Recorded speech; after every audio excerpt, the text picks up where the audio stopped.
Hello, and welcome to your worst nightmare, another RPG actual play podcast. Solotude, a journaling RPG podcast, is just me, in a room, not to brag. With a journal, a solo RPG, and some damn good coffee. I play to see what happens in the story. I write in my fictional journal, and you get to hang out next to me by the fire. My name is Auri. Welcome. I hope you enjoy our time together. This is Solotude. We do what in the shadows?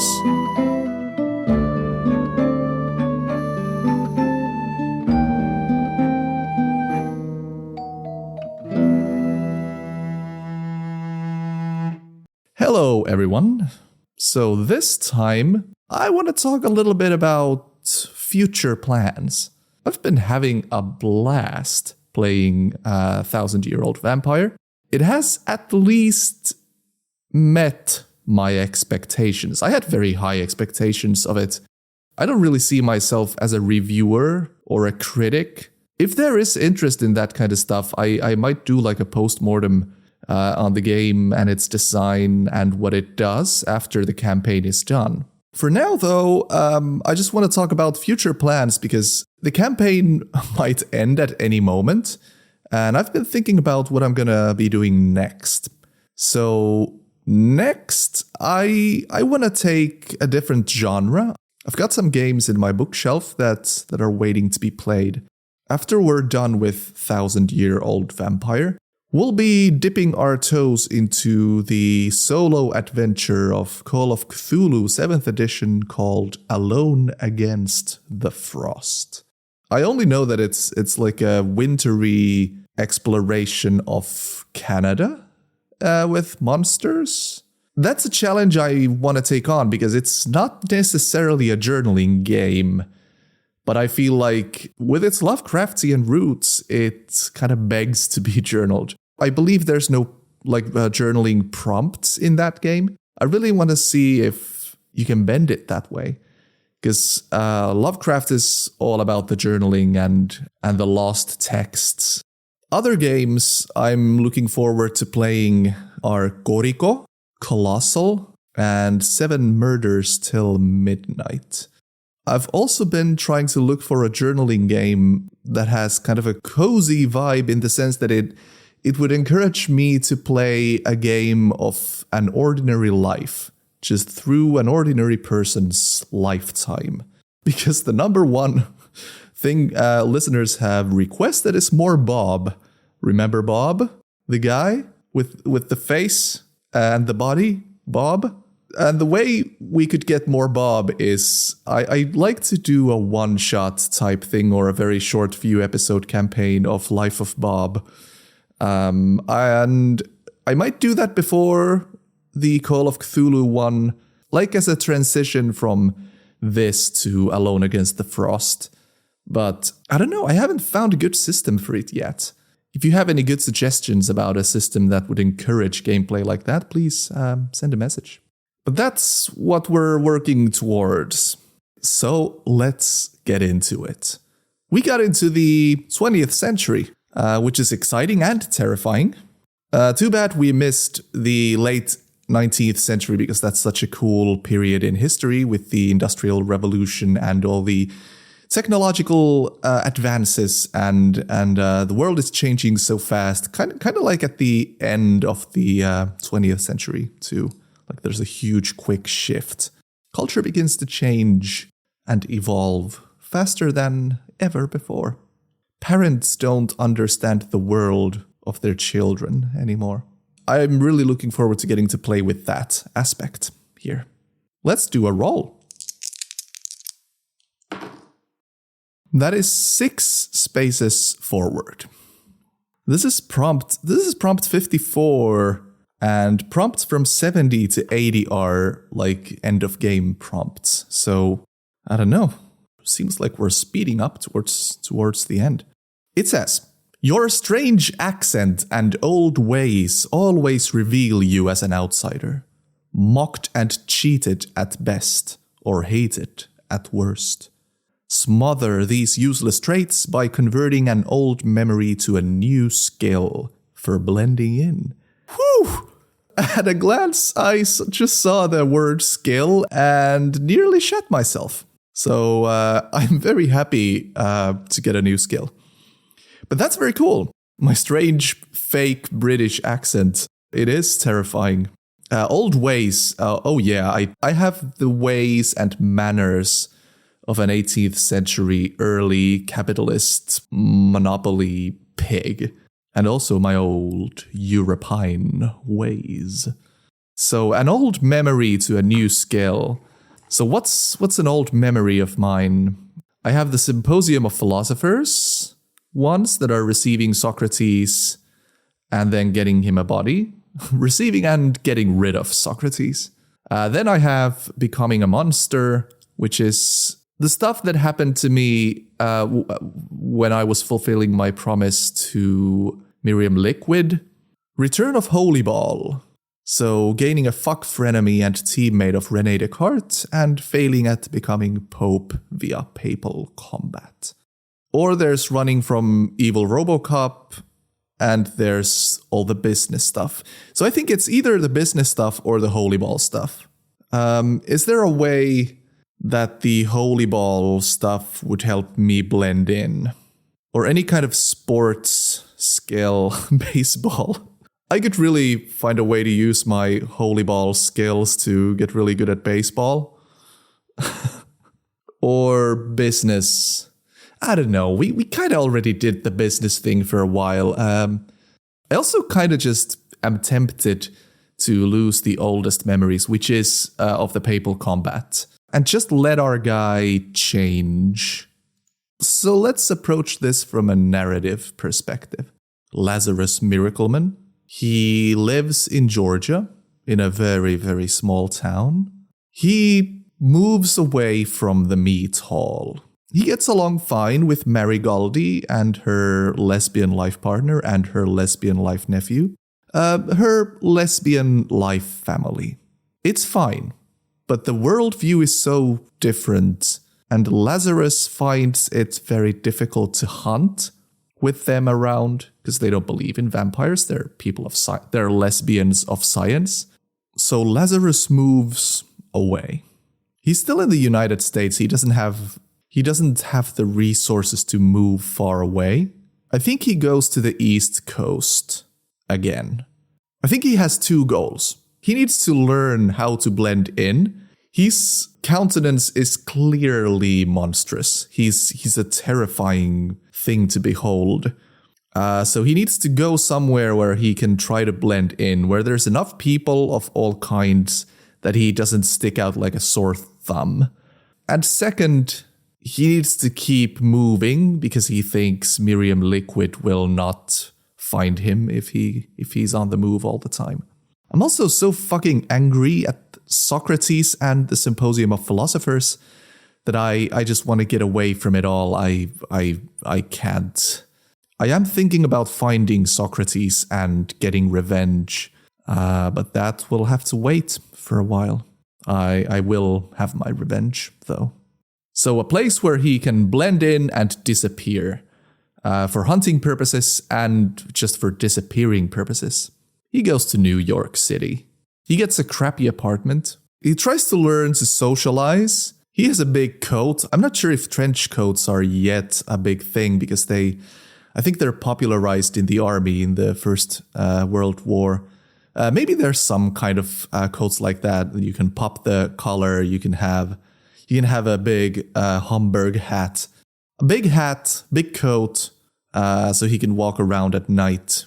And he hangs around in bars. He tries to learn to talk like the local people do.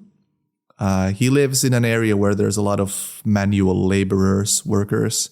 One Saturday, he's out walking late at night, looking for someone to eat. He hears familiar shouts. There's loud cracks. He can hear a ball rolling, people laughing, shouting, and immediately he's transported into his previous experience with sports. This was under Vatican City.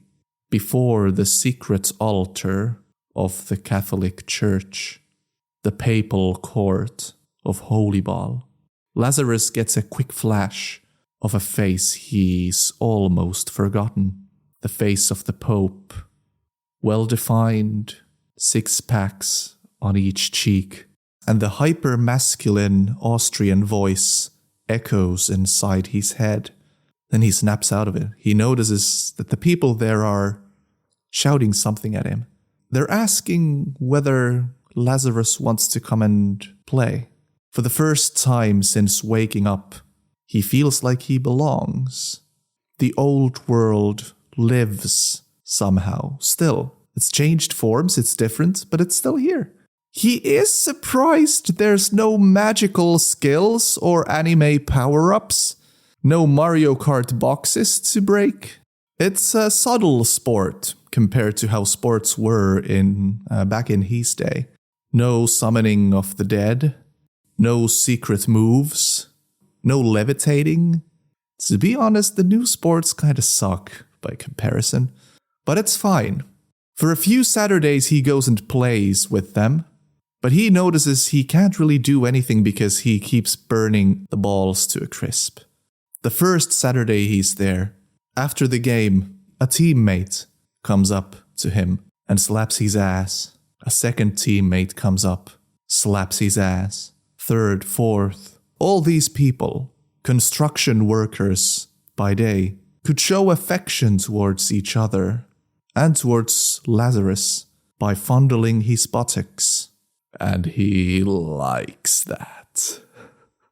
After all these men have touched upon his behind, he returns the favor, does a round, goes to all of them, and rubs the peak of their gluteus maximi. For a while, Lazarus thinks about gluteus maximus, thinks about the Pope. Whatever became of him?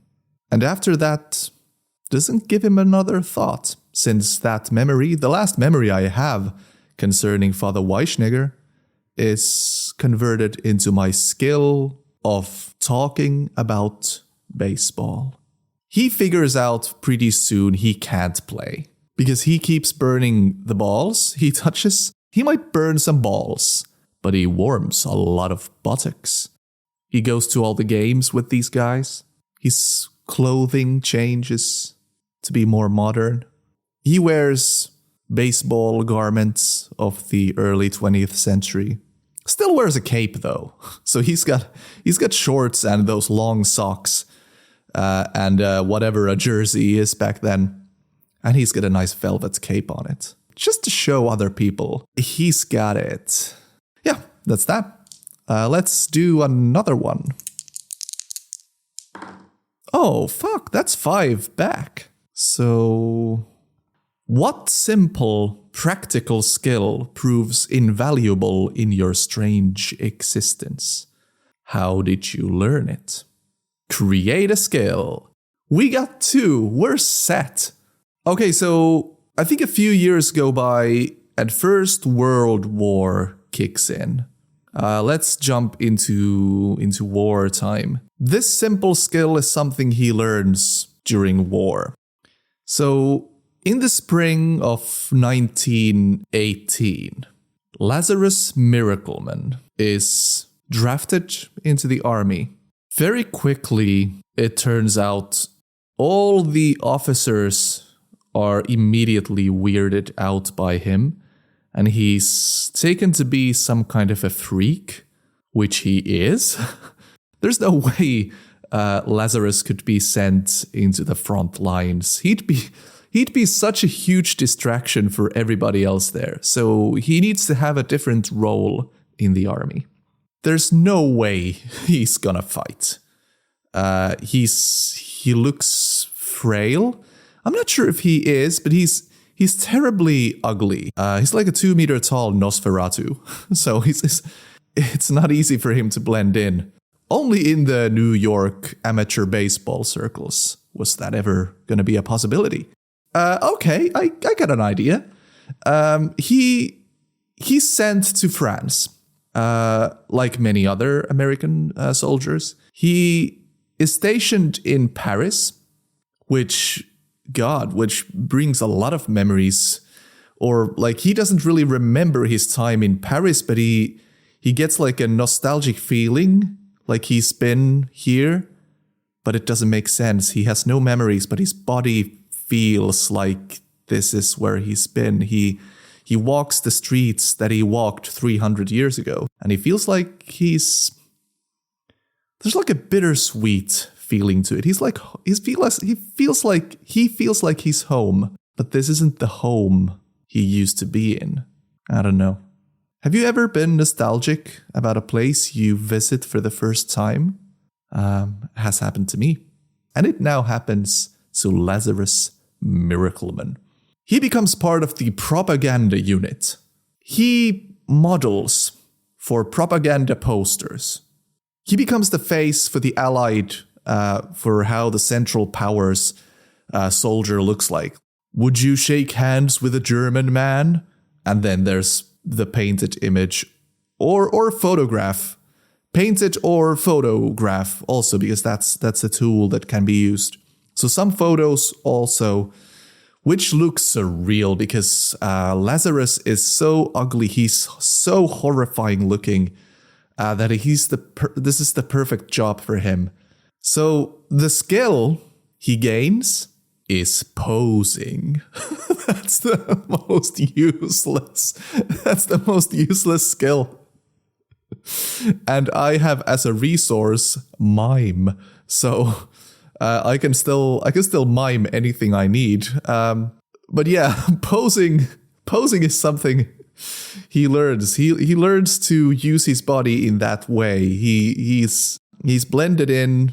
He's still kind of a freak out of time. Even though he's blended in enough, he can always revert to talking about baseball. If somebody suspects something like, what the fuck are you, man? He can just, I am batting 1,000 here.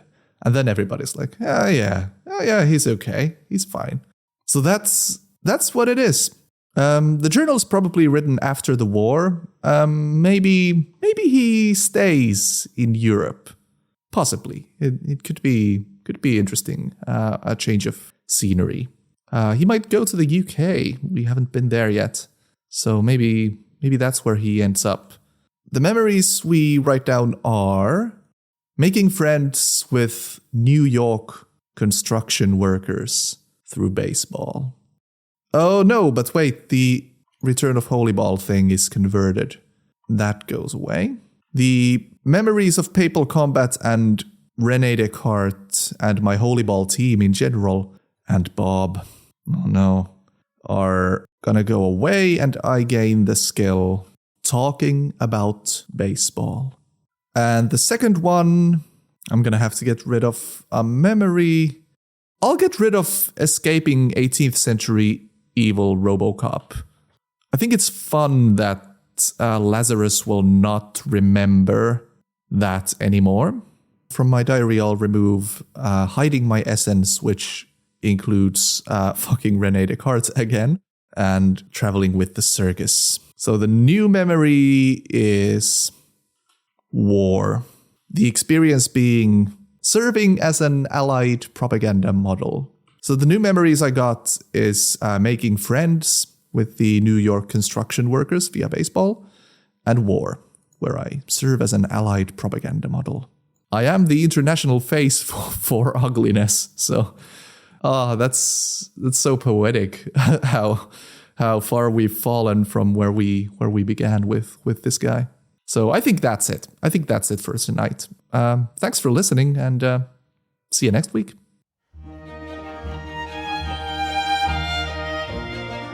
Thanks for listening, folks. My name is Auri Itämäki, and Solotude is my personal project. I hope you enjoyed this episode.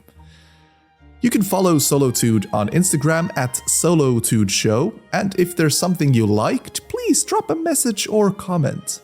Also, please rate and review the show. Tell a friend so people can find it a little bit easier.